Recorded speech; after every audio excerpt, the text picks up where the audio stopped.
민주당, 여기서 말한 민주당은 더불어민주당입니다. 여당이죠. 총선 뒤에 열린민주당과 합친다. 물음표가 찍혀 있습니다. 그럴 가능성에 대한 얘기가 나오고 있군요. 먼저 첫 번째 기사 좀 보겠습니다. 더불어민주당과 그리고 비례연합정당. 뭐 표현은 자매정당, 위성정당, 비례정당 여러 가지 있습니다. 아무튼 관련이 있는 비례정당 얘기입니다. 두 번째 비례 파트너도 여당에 배신당했다. 강력 반발하고 있어요, 지금요. 여기 보시면 정치개혁연합, 정계련 강하게 반발했죠? 배신당했다고. 정계련 뒤이어 새로운 여당 파트너가 됐는데 군소정당들 일부는 공천을 못 받은 겁니다. 그 비례대표 명단에 못 들어갔어요. 그러자 배신당했다. 이런 얘기도 있습니다. 민주당, 아베보다 더 나쁜 짓. 이렇게 비교가 됐습니다. 급조 닷새만의 내분에 휩싸였다. 이렇게 내용이 좀 가고 있습니다. 그럼 여기서요. 관련 영상부터 확인해 보겠습니다. 원래부터 독자적으로 한다고 했기 때문에 총선이 끝났는데 의석이 몇 석을 얻을지 모르겠지만 그 합당을 해버리면 자기들 존재 자체가 지금 상실되지 않습니까? 그렇기 때문에 독자적으로 계속 나가려고 하겠죠. 불과 뭐 몇 석만 얻어도 국고 보조금도 나오고 하기 때문에 쉽지가 않습니다. 민주당의 결정은 당 지도부가 가지고 있지만 열린민주당은 처음부터 끝까지 국민들이 추천하고 선택하는 저는 국민들의 부름에 응했다. 이렇게 생각을 합니다. 선거 과정에서는 다른 경로를 통하더라도 하나가 될 거라고 생각을 합니다. 민주당이 주도하는 범여 비례대표 연합정당 플랫폼인 우리 이 강제징용을 실컷 써먹고 이제는 문 밖으로 쫓아내버린 것은 대한민국 국민을 우롱하는 것이며 전국 23만 강제동원 피해자들이 인권과 권리를 무참히 짓밟는 짓입니다. 지금 더불어민주당이 하는 형태는 일본 아베보다도 정말 더 나쁜 짓입니다. 오창석 평론가. 앞서서는 더불어민주당이 이제 비례정당을 추진했잖아요. 연합정당을 추진했었는데 정계련에서 반발을 했습니다. 그쪽을 택하지 않고 다른 쪽을 택하니까. 그런데 다른 쪽에 택한 소속됐던 구소정당 일부가 비례명단에 포함이 안 되니까 또 저렇게 반발하고 있어요.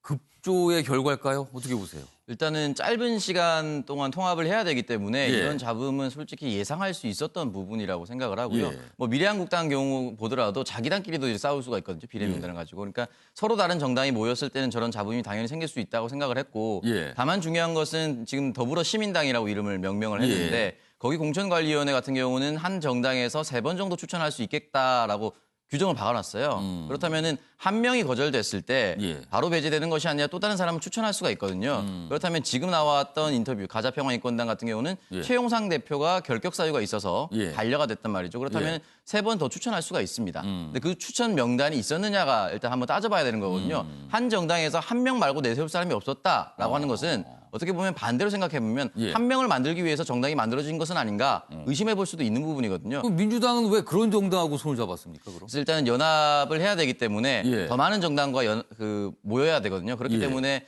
군소정당들, 정당의 틀을 갖추고 있는 모든 정당들과 일단 협의를 하려고 했었던 것 같고 다만 이제 기본소득당의 용해인 대표라든지 시대전환의 조정훈 대표 같은 경우는 일단은 아무 높은 확률로 1, 2번에 배치되지 않을까. 이런 군소정당 같은 경우는 다른 후보 몇 명이 있었고 결격 사유가 없었기 때문에 일단은 당선 안정권에 그리고 가장 앞번호에 지금 배치될 가능성이 높아졌습니다. 2개 정당이 지금 배제됐다라고 지금 항의를 하고 있는데 그런 항의 역시 사실은 이제 민주당이 맞으면서 가야 된다. 더불어시민당이 맞으면서 가야 된다. 그런 현실입니다. 지금 뭐 이런 약간 잡음이 생겼어요. 뭐 배신 무슨 이렇게까지 좀 반발하고 상황인데 다음 기사 좀 보겠습니다. 이런 상황에서 이런 흐름과는 또 다른 흐름이죠. 열린민주당 얘기가 있습니다. 여기는요, 정봉주 전 의원, 손혜원 의원이 주도해서 만든 정당이죠. 친문, 친조국 이런 걸 강하게 표방하고 있습니다. 그런데 이제 어제 비례후보 명단이 결정이 됐습니다. 1번 김진애, 2번 최강욱, 4번 김의겸, 열린민주당 비례후보 순번 잠정 결정했다. 시민과 당원 투표 결과 상위 순번에 배치게 됐는데 이분들 많이 보셨죠? 언론상에서. 이런 분들. 뭔가 어떤 주장과 색깔이 강한 분들이라고 평가를 받는 내용들입니다. 그러나 당 중앙위에서 결정을 하지 못했습니다. 뭔가 좀 약간의 좀 남은 부분, 뭐 과제 같은 게 있다 그래서 확정은 못했다는 내용도 나와 있습니다. 자, 다음 화면 보겠습니다. 다음 화면 띄워주세요. 지금 보면 많은 분들이 좀 혼동하실 수 있을 것 같습니다. 뭐 당 이름이 많이 나오니까요. 이게 전체적으로 지금 여권입니다. 여기 보면 더불어민주당이 있습니다. 더불어민주당이 주도해서 만든 비례연합정당 또는 위성정당으로 할 수 있습니다. 이 아랫부분입니다. 더불어시민당입니다. 로고의 색깔이 사실상 같죠? 지금. 글자만 바뀌었습니다. 여기 뒤에만 시민당으로 바뀌었죠. 그러니까 여기는 같은 뭔가 있다 이렇게 느껴집니다. 벌써 이 당명에서. 그리고요 이쪽에는 열린민주당이 또 별도로 있습니다.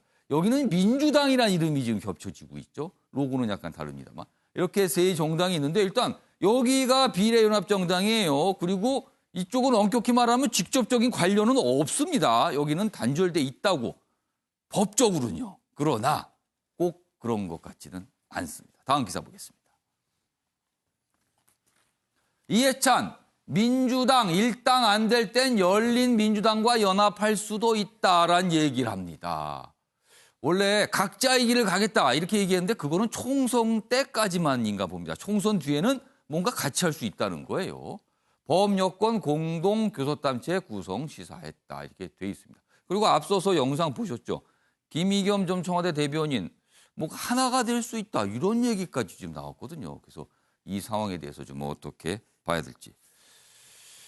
최영선 의원님, 결국은 합치는 겁니까? 지금은 따로따로 가는 것 같지만. 나중에 그렇게 가는 게 지금 예. 눈에 뻔히 보이는 결과죠. 사실은 지금 열린민주당하고 더불어시민당이 사실은 열린민주당이 더 강성 친문 지지층이 친문 세력들이 저기 포함되어 있거든요. 그렇게 평가를 받고 있어요, 지금요. 오히려 더불어시민당이 좀 뭔가 이렇게 뒤섞여가지고 혼합된 정당이고 거기는 명분을 쌓기 위한 정당. 그러니까 어떻게 보면은 중도층을 잡기 위한 명분 쌓기 위한 정당. 열린민주당은 오히려 똘똘 뭉친 친문 강성 지지층을 위한 정당. 사실은 이렇게 나누어지면 쪼개지면은 총선을 앞두고 분열이라는 말이 나와야 정상인데 지금은 양쪽 다 즐기는 것 같아요. 그러니까 이 여당의 지지층이 강성 친문 세력과 약간 중도 세력 이렇게 나눠서 두 마리 토끼를 같이 잡는 공약이다. 그럼 여당 지지층이 분열이 되는 게 아니라 그냥 각각 이쪽 흩어지는 겁니까? 어떻게 전망하세요? 흩어지는데 흩어져도 손해볼 게 없는 지금 선거 구도거든요. 예를 들어서 각각의 득표율을 쌓았을 때 그 득표율에 따라서 의석을 받기 때문에 표가 분산된다 하더라도 결코 특별히 손해볼 것도 없는 그래서 이 준영동형 비례대표제가 과연 정말 정치 개혁이었는가 다시 한번 이 준연동형 비례대표제 선거법에 대해서 이해찬 대표도 그랬죠. 앞으로 21대 총선이 끝나고 나면 선거제 손을 봐야 된다고 그랬는데 정말 21대 총선은 코미디 속에서 벌어지고 있다. 저런 일이 벌어지는 것 자체가 정말 코미디적인 상황이죠. 그러니까 지금 총선이 끝나면 이 세 정당이요. 여기는 사실은 플랫폼 정당이라 그래갖고 선거를 위해서만 만든 거니까 당연히 아마 이렇게 포함이 되거나 같이 합할 건데 여기는 최소한 연대 내지는 합할 수도 있다. 그럼 나중에 보면요. 결국은 다 일로 들어가서 하나가 될 수도 있다. 이런 얘기가 지금 나오고 있는 거거든요. 윤찬 변호사. 여당 지지자들 입장에서는 비례정당을 선택을 해야 됩니다. 지금 근데 두 군데가 나왔어요. 이게 고민일까요? 아니면 알아서 잘 이렇게 나눠질까요? 잠시 고민하다가 알아서 아마 나눠져서 시너지 효과가 날 겁니다. 그러니까 열린민주당에 문이 있잖아요. 열려 있는 거예요. 그래서 언제든지 들어가면 이제 더불어시민당이 됐든 더불어민주당이 되는 거죠. 저것이 사실 이제 아까 말씀하셨듯이 연동형 비례대표제의 폐단이죠. 지금 이제 더불어민주당에서는 소수당의 의회 진출 기회를 보장하는 취지에서 이게 정치개혁이라고 말씀을 하셨지만 실제 지금 두 석 이외에는 독점하는 거 아니겠습니까? 그러니까 그 소수당의 국회 진출의 결과가 없어요. 그러니까 친문 색채가 강하고 친조국 색채가 강한 이런 유권자들을 담을 수 있는 거죠. 거기에. 예를 들면 더불어민주당에서 본인들이 후보를 그런 후보들 낼 경우에는 일반 시민들이 표가 떨어지기 때문에 예. 이것을 아주 적절히 분리해 가지고 예. 시너지 효과를 낼 수 있는 시스템을 마련한 겁니다. 예. 그래서 아마도 선거 결과에 따라서는 예. 두 시민당과 그 열린민주당이 합쳐서 원내교섭단체를 구성하든지 예. 또는 국회의장 뽑을 때 또 어떤 유리한 구도로 가는 식의 어떤 그 협정을 할 것이다. 저는 그렇게 보고요. 이 부분은 일단 첫 번째는 예. 개혁이라고 주장했던 민주당이 먼저 사과를 한 이후에 예. 현실적 불가피론을 펴기 이전에 이전의 태도에서 먼저 사과한 이후에 선거법을 앞으로 어떻게 할 것인가에 대한 비전을 먼저 밝혀야 됩니다. 그다음에 이렇게 추진했어야 돼요. 예. 한국당 그 미래통합당 입장에서는 예. 불가피하다고 늘 해왔거든요, 말씀을. 예. 선거법 개정 협상에 참여도 사실을 안 했다는 평가를 받고 있기 때문에 예. 도덕적 평가 면에서는 한국 미래통합당이 큰 비판의 대상은 아니지만 예. 민주당은 좀 비판을 받아야 되는 면입니다.